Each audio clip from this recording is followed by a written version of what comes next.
Draft number 27, written by Mazero, narrated by BigWooHorror. I've always talked to myself when I write. I mean, shit, I had talked to myself a lot. So when I write, I definitely talk to myself even more. Not out loud. Usually it's more like a running commentary in my head. Little arguments, little like, oh, no, that line sucks. Come on, Big Woo, you can do better than that.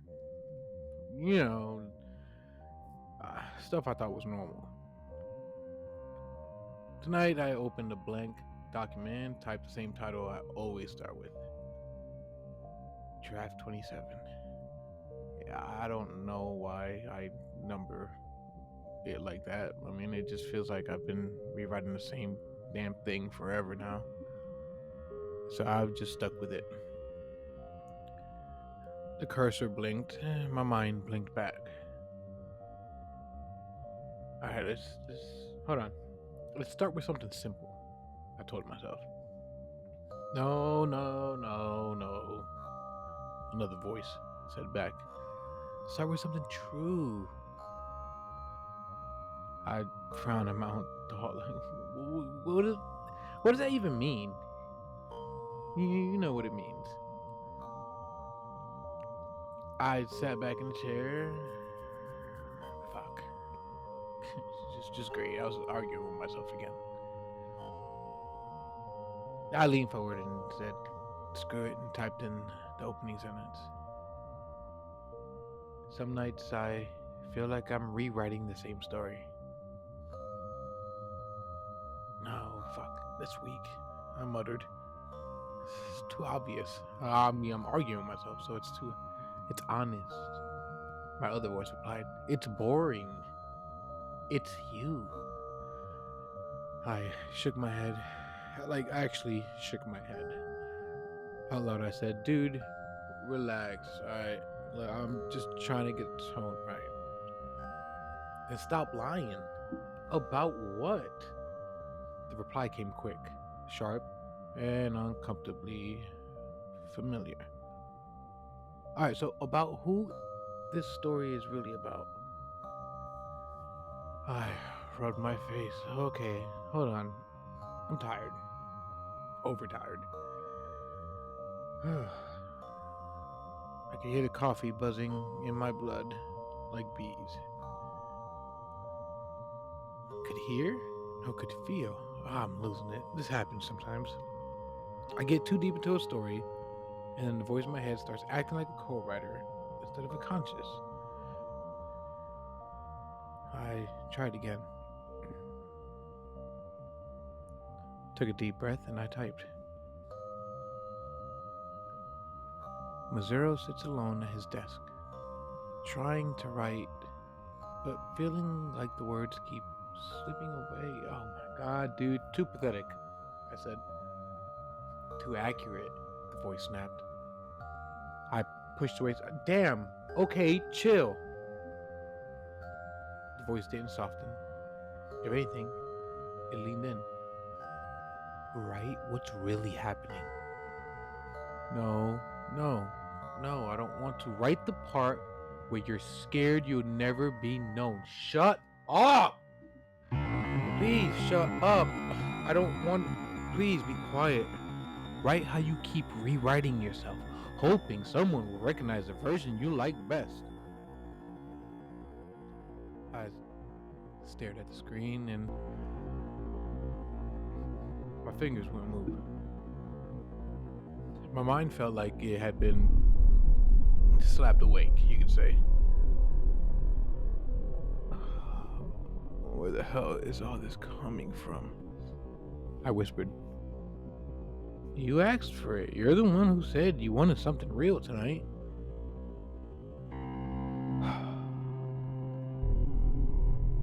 I typed slower now. Kind of like the keys were heavy. As Mazero edits the scene, he starts noticing that the arguments in his head aren't new. They're the same ones he's been having for years. The voice hummed in satisfaction. Better. Alright, I'm not writing that, I said. You're not even helpful.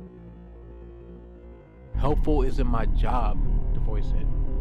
You made me to keep you honest. I didn't make you.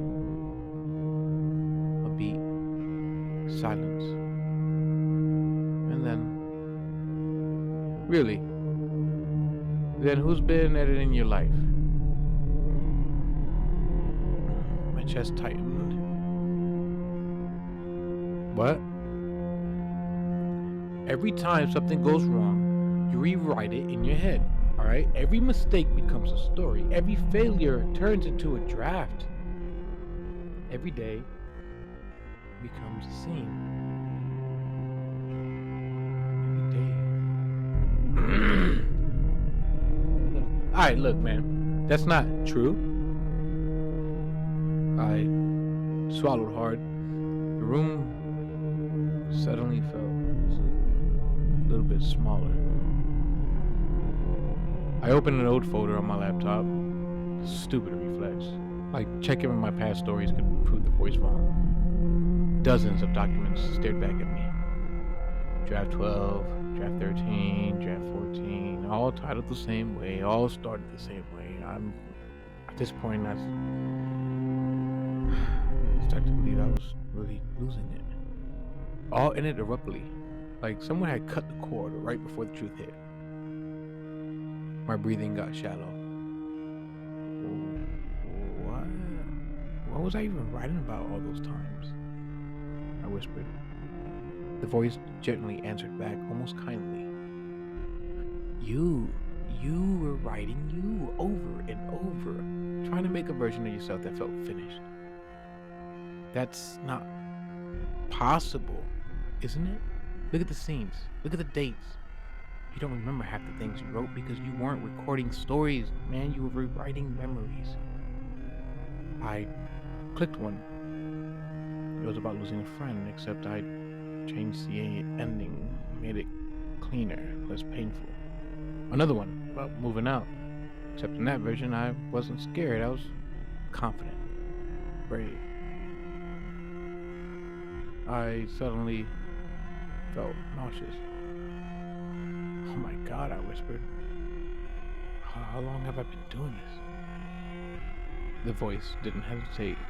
Long enough that the story you're writing right now is the one you're living. My hands were shaking so bad the keys rattled. This can't be real, I said. It's just a burnout. It's over. I'm overthinking everything. Is it? Then why does every draft end the same way? What way? With you realizing you've been lost for longer than you admit. I froze. Slowly I scrolled to the bottom of the draft I was writing tonight. There were new lines. Lines I didn't remember typing. Mazero realizes the scene he's editing is happening right now. He's not planning a story. He's not documenting the moment he finally sees the truth. My heartbeat slammed in my ribs. What truth?